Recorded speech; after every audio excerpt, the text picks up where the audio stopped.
Вчера, по вчерашните изјави на соучениците на 14-годишното момче кое што е убедил од своите ученици, велеа дека всушност бил мета на насилство од некои негови ученици. Дали тука, односно тука се поставува прашањето дали некогаш тие насилници се и жртва исто време? Јас најнапред да ве поздравам вас и гледачите и да кажам дека она што се случи вчера во Белград длабоко не потресе мене лично, верувам и сите нас, не вознемири и не растажи, и еве да упатам сочувство до семејствата на сите жртви на вчерашниот настан и до Србија како наша соседска земја. Она што се случи во Белград,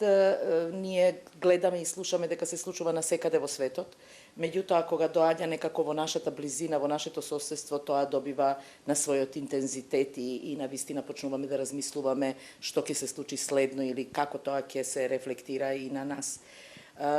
Многу често и во литературата е опишано дека жртвите на насилствата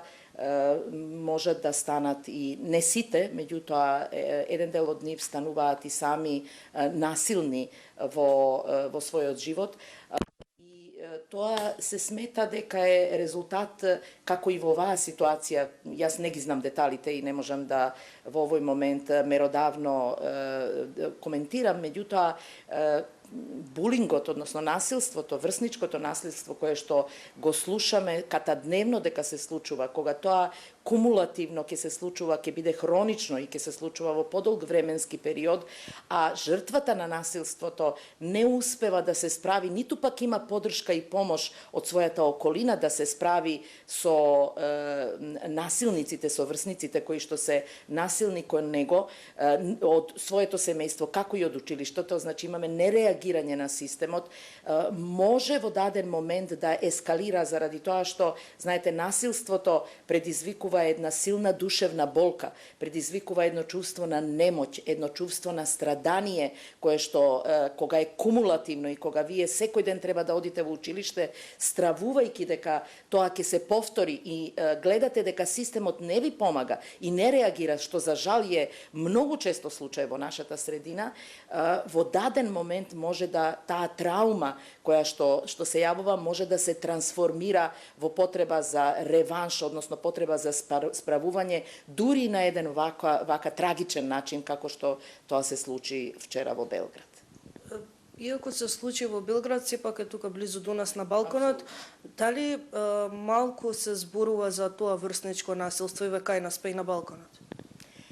Во последно време, јас не можам да ги следам на состојбите на Балканот, меѓутоа знамо на што се случува во нашата држава, е дека прво порастот на врсничкото насилство и различните форми на врсничко насилство и групирањето на насилството, знаете, не е тоа само еден насилник кон едно дете, туку создаваат групи на кои што се поддржуваат помеѓу себе во насилството, предизвика реакција меѓу институциите, првенствено родителите, односно училиштето и родителите, и почна малку повеќе да се зборува. Меѓутоа, зборувањето, ако е една иницијација во решението, не е и доволно решение. Не е доволно само да се разговара, туку треба и да се делува. А тоа значи дека треба да се прават програми кои што ќе им помогнат децата да научат да сочувствуваат, да научат да се поддржуваат и да помагаат, наместо да се подигруваат едни со други, да се исмејуваат и да тоа го прават со едно огромно задоволство и со поддршка на една група. Значи, правење на едно здраво јадро кое ќе реагира секогаш кога ќе се појавува врсничко насилство. Но да не заборавиме, децата не се